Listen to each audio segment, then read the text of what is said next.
You are listening to the Fancy Free podcast where my guests and I tell our most embarrassing funny stories so that we all feel less alone in our imperfections and forge connection through vulnerability and humor. I'm Joanne Jarrett and I am your host. And today I have with me a fellow physician, Sheryl Marks. Sheryl is a voracious, lifelong reader, a lover of food and dinner parties, an intermittently enthusiastic home chef with an inability to follow a recipe without tweaking, and a chronic reorganizer of her home furnishings. She loves bringing people together in small groups to gather, share stories, and witness laughter-induced rigors and tears. She is a mother of 2 sons and 1 daughter, a wife and partner of 1 great man, and a physician specializing in perioperative medicine and anesthesiology. Sheryl, thank you so much for being with me today. Hi, Joanne. Thanks for having me. Absolutely. I have never heard the term perioperative medicine. That's really interesting. Tell me about that. I am an anesthesiologist. I trained at UCSF and I did med school at Columbia.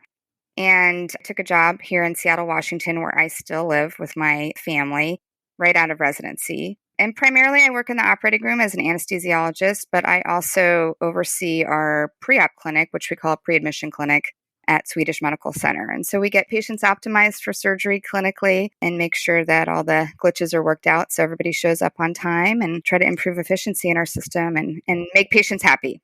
Yeah. Oh my gosh, I love Swedish. I volunteered there when I was going to UW. Yeah, that's amazing. Did you do your med school at UW as well, undergrad or? Undergrad at UW, med school back at UNR in my hometown. I was accepted to 2 med schools, either one on the East Coast or the one in my hometown. And I decided I wanted to be near family in case I needed emotional support, which was a very good decision. Yeah, I bet. Absolutely. Yeah, I grew up in California and my parents dropped me off at med school in New York. And that was sort of my city of origin. My parents are from New York and I was born in Brooklyn. But it was a big transition, just to have them leave. And I was like back in the dorm rooms at Columbia in Upper Manhattan. Big time. Oh my gosh. Yeah. I knew I needed to go away for college because I was kind of emotionally dependent on my parents in ways that I think were appropriate as a teenager, but not appropriate for a young adult. So it was really good for me to go away. But then I was like, yeah, I'm ready to go home now. I'm going to go home for med school. And thank God I did, because that's where I met my husband. And me too. I met my husband in med school also. Is he a physician as well? He is. He actually works at Seattle Children's Hospital, and we ended up here so he could do his fellowship. So he did peds at UCSF. We actually did a couples match from Columbia. Ooh, yeah, we weren't engaged at the time. And through all my interviews, the interviewer would say, "What's your husband do?" or "What's your boyfriend doing?" Because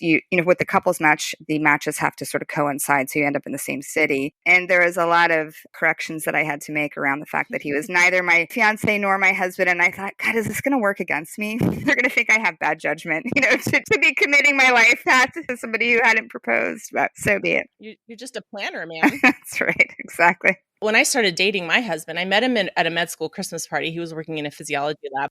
And as soon as we started dating, he went off to dental school in San Francisco and I was in Reno. Oh, okay. And so I wrote a very confident letter to the UCSF Medical School informing them of my plans to transfer. Oh, wow. How'd that go for you? Yeah, we don't accept transfer students. Yeah, they're like, that's nice. That's so funny. I saved all of my away rotations till the end. We got married in December and I only had 3 months left of my 4th year after that. And I was able to do all of those rotations in San Francisco. So that was actually really awesome. And they were really accommodating of me that way. So that was great.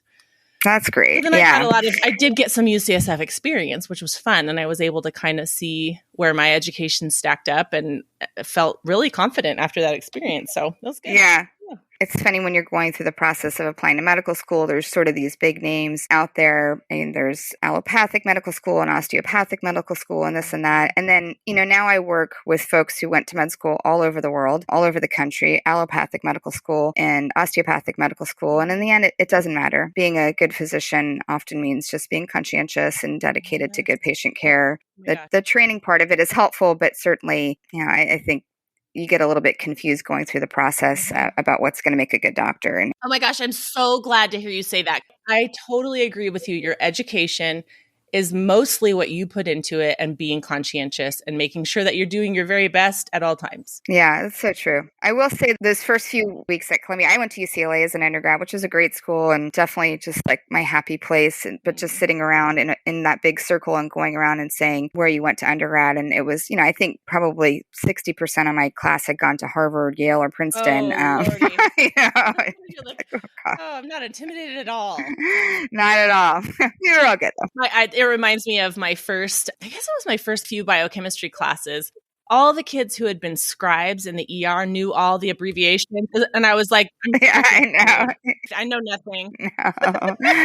And now I'm like, oh, that totally didn't matter. But they were definitely flexing with all of their knowledge that they had. It's a normal survival technique in med school. We're a competitive bunch and we use a lot of shame to keep everybody in line. So, flexing works. Yeah, exactly. Got to unlearn that for years, that programming there. I definitely learned to be less bothered by other people's flexes. Yeah. I'm like, that's all right. I can be quietly successful. It's fine. That's right. It's a good life skill, and it's definitely hard in the beginning during training, but it is in itself a survival technique for a longer career because it certainly contributes to burnout where you're looking around thinking like, do I know that? And can I do that? And you got to stay in your sacred ground, as Brene Brown would say. Yes. Love her. So that reminds me, Sheryl, of when I was first practicing, I could not watch ER. Me neither. Me neither. Oh my God. It would stress me out to the highest level. I'm like, I don't even know what they're saying. I know. I would be like, oh my gosh, if I don't come up with a diagnosis before they do, then I'm a terrible doctor. I was in my first 2 years of practice. And finally I was like, babe, we can't watch this. For me, it was med school. It was a show that I had watched with my mom. We had this long history watching ER together. But I just still remember, Anthony Edwards calling out stat CBC. And I was like, what is that? What's CBC stand for? We were first year or second year, and you're a little bit associated with clinical rotations then, but not enough to, be in the know. And it just became a reflection of all that I did not know and like the climb towards that. It ruined the show for me. My favorite medical show was Scrubs, though, by the way. I thought they got that right.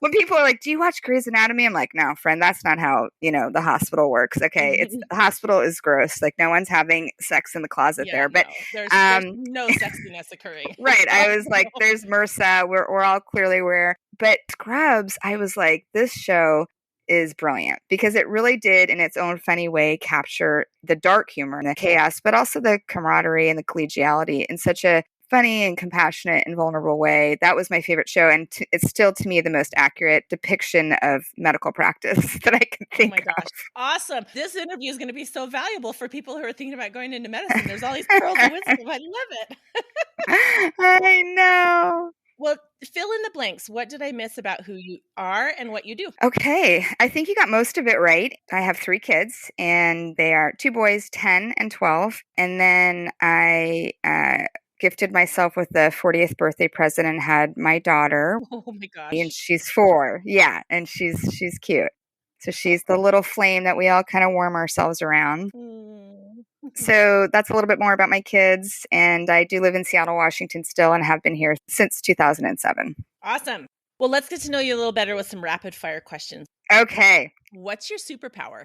Oh, gosh. My superpower is my ability to be decisive. And it's definitely informed by the lifelong concept taught to me by my parents that time is really valuable, much more valuable than anything else, and that perfection is the enemy of good. So I just don't mess around at the edges. Love it. I just can make decisions quickly, and I don't stress about the small things, especially if they're materialistic. My daughter got sort of goo in her hair about a year ago, and that was a present during a COVID time birthday party. So no food, they gave goo out, and I was like, God, she's 3. It was immediately in her hair, and I sort of took one look at it, and I thought that's going to be like an 8-hour project to get that out. She has really long hair, so we just took some scissors and snipped it. I mean, my husband was flabbergasted, like that I would cut her hair, but time is precious, and this is not a big deal, and we're just going to move on with the snip, and there you go. Love it. Yeah. Yes. Awesome. That is a superpower. Good for you. What is something unexpected that has changed about you in the past few years? I'm a definite Brene Brown fan, as I mentioned earlier, and In the last decade, actually, I've had an ailing parent. My mom was diagnosed with dementia, early onset, and it's just been a tough go. And I think, again, like I said, time is precious. And what I'm very curious about is how we interact with people and how we relate to people in our lives. And so I've spent a lot of time kind of learning and reading and listening to podcasts as a way to figure out, how to deal with the grief around my mom and how to deal with the people around me. And so I think what has changed about me is I've seen myself in a different light. I understand a lot of the programming that goes into medical training and about how that sort of continues to feed the fire of perfectionism and how perfectionism really is not healthy striving. It's a armor against shame. And so I've really taken a look at myself and tried to be a little bit more self-compassionate and kind to myself in the last few years while studying and reading and listening. Wow. So good. All right. On a more materialistic plane, what is your favorite purchase of the year? I have to say my most proud purchase is this super cool, like kind of grayish blue leather jacket. We go to Maine every year. It's a really special place for my husband's family. They've had a house there for like the last 50 years. And every summer we take one day to go into Portland or Kennebunkport, which is super fun, and just do like a girl shopping trip, which is generously funded by my mother-in-law, who's just the most amazing woman. And I just walked into the store. There was a million cute things. They all had lobsters on it and sweaters and sweatshirts. And just this amazing like blue-gray leather jacket caught my eye. And I was like, that is mine. It is my leather jacket. I'm going to put it on. I had her ring it up at the cash register and I just walked out with it. And actually my sister-in-law, my husband's sister, had said to me years ago, if you don't want to wear the thing out of the store that you just bought, maybe reconsider the purchase. That's a pearl. It is a pearl. You're like, yeah, this will be mine. I love it. Yeah. Oh, that's awesome. I know. What's the scariest thing you've ever done for fun? Oh, God. Years ago, when I was in college, I did, this sort of required trip around Europe with some friends. And we were at this very cool hostel called Bombers in Interlaken, Switzerland, which I'm sure half your listeners, if they're our age, have been to. It was such a cool place. It was kind of like a camp, right? This was before cell phones, the internet was burgeoning, but certainly hadn't taken hold. Like, this is where you'd leave a note for the guy you met in Germany and being like, hey, Doug, like, meet me here. Right, yeah. The pass-through notes. It was so fun. They offered a bunch of adventure activities, hand gliding and trekking and whatever. And so we did this thing called canyoning. You get in all this gear. You're in like kind of a wetsuit and you've got rappelling gear and a helmet. And there's the sort of big finale of the canyoning trip as you jump off this cliff into, a little pool of water. You're going through a canyon and there's water and there's rocks and whatever. But I mean, this is what these guys do all the time, right? These very cool Swiss, very handsome guides. And so I jumped off the cliff into this pool of water and I was like under the water and I was thinking like, yay, I did it. And then I was like, God, I'm not like popping up, like as one should do in buoyant water. And then I went around and I thought, I'm caught in some kind of whirlpool down here. And I did finally pop up. It was delayed for sure. And I popped up into the arms of this Swiss guide who I'll tell you up close, like just like Brad Pitt, and just the sheer terror on his face. And he sort of grabbed me and hugged me because it was nerve wracking, I'm sure, to watch the young woman not come up. And I thought, now that's not so bad. Brad Pitt caught me. Oh my gosh. Wow. That is a really extreme memory. How amazing. Yeah, it was fun. Well, as you know, the point of this podcast is to share our embarrassing stories so the listeners remember they're not alone. And also we demonstrate how connection can be made through sharing them. So what do you have for us today?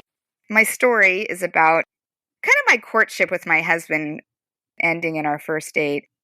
Like I said, we met in med school. And when I went to med school, I had taken like half a gap year and I was sort of got myself together. And I thought, I'm going to start med school at Columbia, and I'm gonna have two things that I'm gonna hold to so that I can be really focused on learning and not distracted. I'm not gonna gossip about anybody in med school, and I'm not gonna date anybody right now because I had spent a lot of college trying to gather myself after a bunch of little heartbreaks and disappointments and whatever. So of course, I stuck to, neither one of those things. At Columbia, there was 150 people in my class, and we all lived in the dorms. You had to live in the dorms the first year in order to secure housing. You did because, it was New York City. They owned 3 apartment buildings. It was such a deal, and they had these apartments overlooking the Hudson River, Tower 1, Tower 2, Tower 3.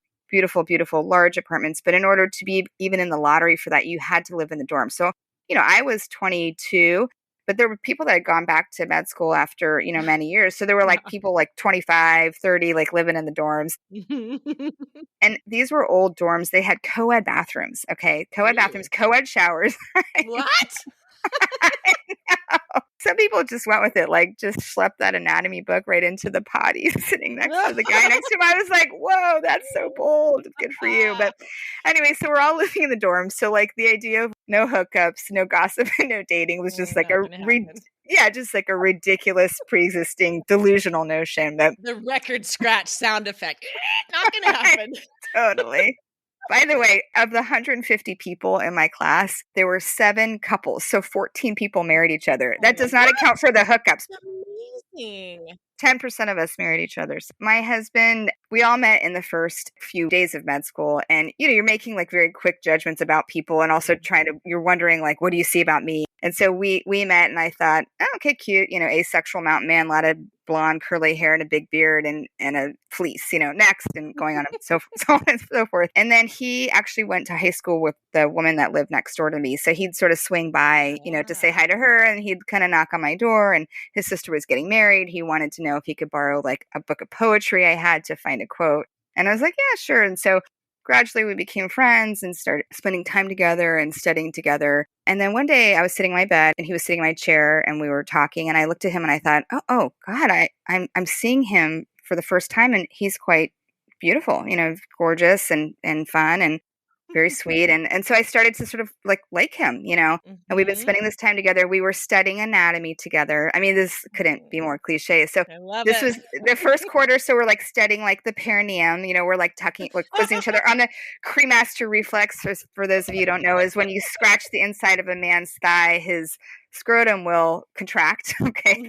There's a nerve there. I assume it's an evolutionary advantageous thing to be walking through the brush and have the necessary testicle pop up if there's a thorny bush there. But anyway, so, there's sort of all this like tension building between us and we're spending a lot of time together, but no moves have been made. We did things in blocks. So at the end of this block, we had 2,700 tests and, everybody's been up for hours and hours and days and caffeinated. And so then you go and blow off some steam. And in a funny, like totally out of personality style, my husband was the social chair of the class at the time. And so they had arranged this outing with the Cornell Med School class. And we all went to Nell's, which was this cool bar downtown Manhattan. Oh, fun. It was great. And so I thought that he might give me a call and we would go together or whatever, but that just didn't happen. And so I was actually quite disappointed.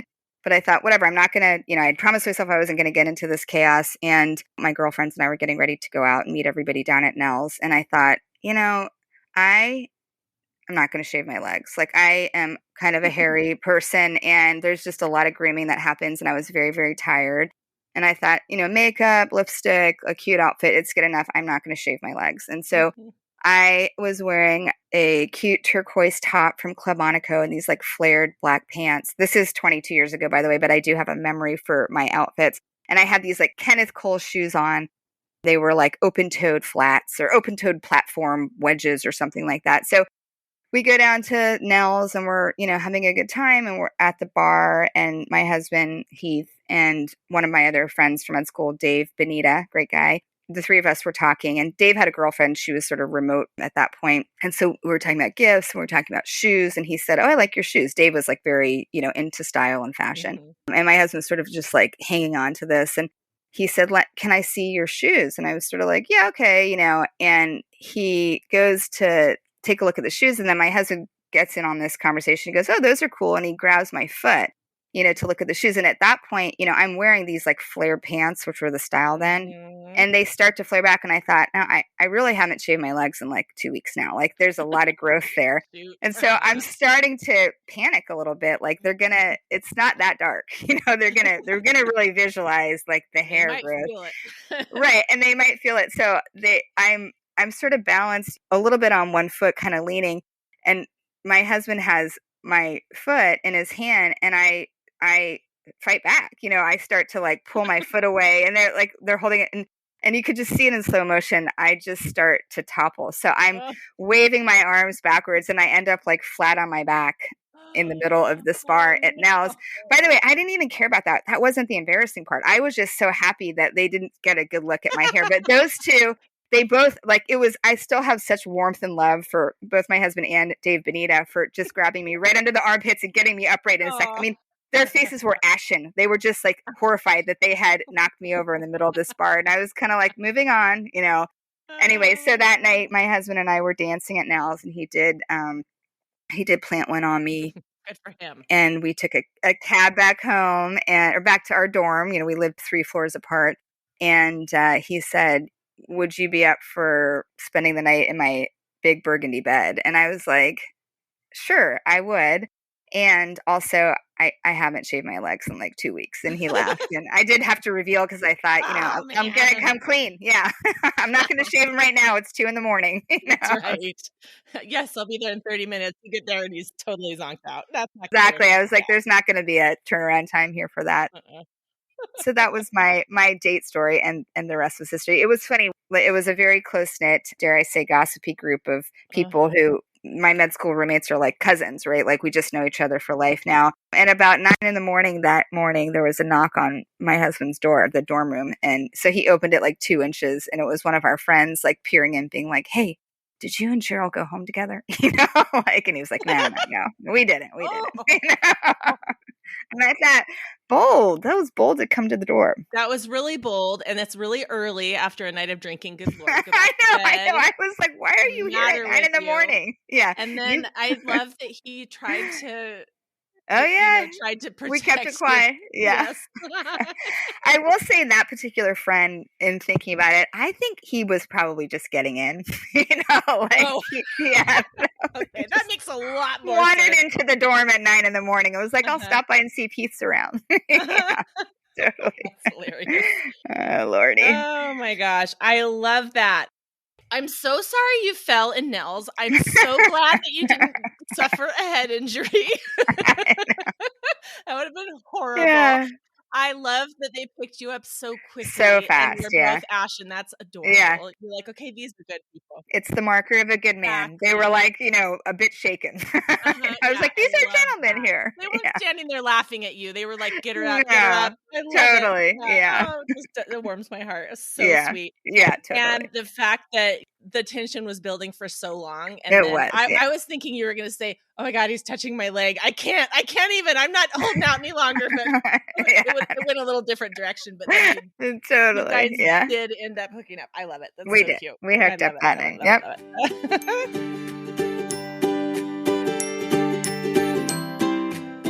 It's time to talk about coincidences. Do you have a crazy coincidence for us? I do. It just happened about, I don't know, maybe a year or 2 ago. I'm an anesthesiologist, as I said before, and we provide anesthesia services in multiple different locations across the city, in fact, and even out in Issaquah. And we all go to a bunch of different places. And on this particular day, I was at a surgery center that was not at the hospital. And I was taking care of a patient. And she and I started to chat, and she was great. And she asked me about where else we worked. And so I kind of gave her the rundown of Swedish. And then she said, she revealed that her father had worked at Swedish years ago. He was a retired physician. And she told me her father's name. And I actually did remember her father. He was retiring just right at the time that I was starting, which was 14 years ago. But he was a memorable figure for lots of different reasons. And so it was it was a very sweet conversation. And I did say to her, hey, your father won't remember me, but let him know that, one of the young anesthesiologists when he started remembers him really fondly and wishes him well. Aww. Anyway, I took care of her, and then my cases were done at that location that day. And so I went back to our main hospital and was actually sent to sort of a little subsidiary area of our main hospital to sort of take over some cases over there. But in the meantime, we're very kind to each other. And so as an anesthesiologist, you don't have the freedom to come and go necessarily. And so we will often break each other out for lunch and take care of each other's patients so that the anesthesiologist can take care of themselves. So pee, eat, drink, to be watered and fed. Yeah.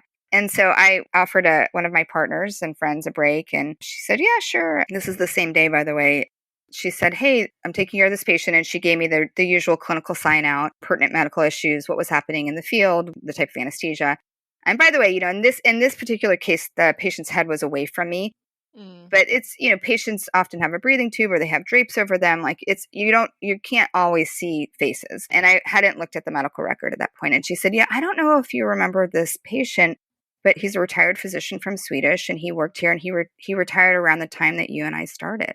What? And I just got chills and I looked up and it was that patient's father. Oh! And I was beside myself, but I actually couldn't tell her. I mean, I think maybe later I told her in general, but I couldn't tell her because we have HIPAA protections, right? So you can't reveal any patient information to anybody else unless they're medically associated with the case, right? So my colleague was not medically associated with the prior patient's case. So I could not tell her what was happening. I could not tell anybody about that connection. I know, it was so crazy. It was so crazy. And I still ponder, from a spiritual and universal perspective, like, why did that happen? The funny thing is I took care of my patient again, the woman, a few months later, maybe a year later. I couldn't tell her either. I couldn't tell her that I met her father. No, I couldn't. Be like, dude, I have questions. Like, did you not know your dad was having surgery that day? Wouldn't that have come up in our conversation? Of course, you can't say any of this. I know. That's so funny because, of course, as a physician, you're thinking that too. And I was thinking that too. Like, maybe she didn't know. I don't know. It was such a weird coincidence. Are they estranged? I know. What's the story there? But is it emergent? I'm not speechless all that often. I always have something to say about something. But I literally, when she told me the name of the patient and I looked at the medical record, because we're all, on a computerized electronic medical record, I honestly couldn't even get a word out. I was kind of like, all right, go ahead to lunch. I mean, it was so strange. It was so strange. Anyway, that's my biggest coincidence that's happened in a while. What are the odds? Very low. Crazy. Yeah, odds are low. In 14 years comes up in one conversation and you see him in the next ORU enter. Crazy. I know. It is crazy. Yeah, love it. Total bonkers. Oh my gosh. Okay, well, tell the listeners where they can find you should you want to be found online. I am on Instagram. I believe my handle is Sheryl Marks 2003. All right. Excellent. I will link to that in the show notes. Well, Sheryl, you are so much fun. You're an audio natural, and we're definitely going to you guys, don't worry. Sheryl and I have a part 2 of this conversation coming up, hopefully very soon, but she's busy. So we'll just let it happen when it can happen. But oh my gosh, thank you so much for being on with me. Yeah, Joanne, thank you for having me. Oh, absolutely. It was great. Absolutely. I just can't wait for part 2.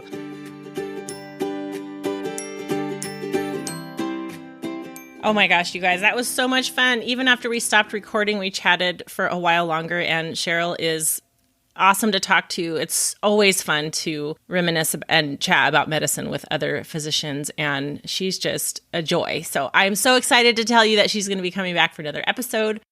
And thank you so much for listening today. Make sure you check out the show notes for today's episode at fancyfreepodcast.com/episode 126 to get any links we discussed today. Next week on the show, we are going to have Ashley Nelson, who is the daughter of Teresa Bodecker, who's the lady that went all naked Hulk lady in her garage. I'm so excited to be interviewing her, and I can't wait to share her with you guys. Remember to follow the show wherever you're listening right now so that new episodes pop into your feed each week. If you have a story to tell, email me at notfancy@fancyfreepodcast.com. And if you want more connection, laughter, and sharing, join the Fancy Free Facebook group. The question of the week this week is, have you ever lived in the dorms, and how was that for you? I'd also love it if you'd follow the Fancy Free Podcast on Instagram and tell at least one friend about the show this week. If this show makes you feel less alone or makes you laugh, then share it, because we would love to get into more listeners' ears. Also, if you use your code FANCYFREE at checkout at Shelfie Shop, you will get free shipping. And just to remind you, if you like to rip your bra off at the end of the day, but you need a little bit of support and coverage and like really, really cozy loungewear and pajamas, check out Shelfie Shop. It's made just for you at SHELFIESHOPPE.com. Have a wonderful week, and remember, no one is as fancy as they look.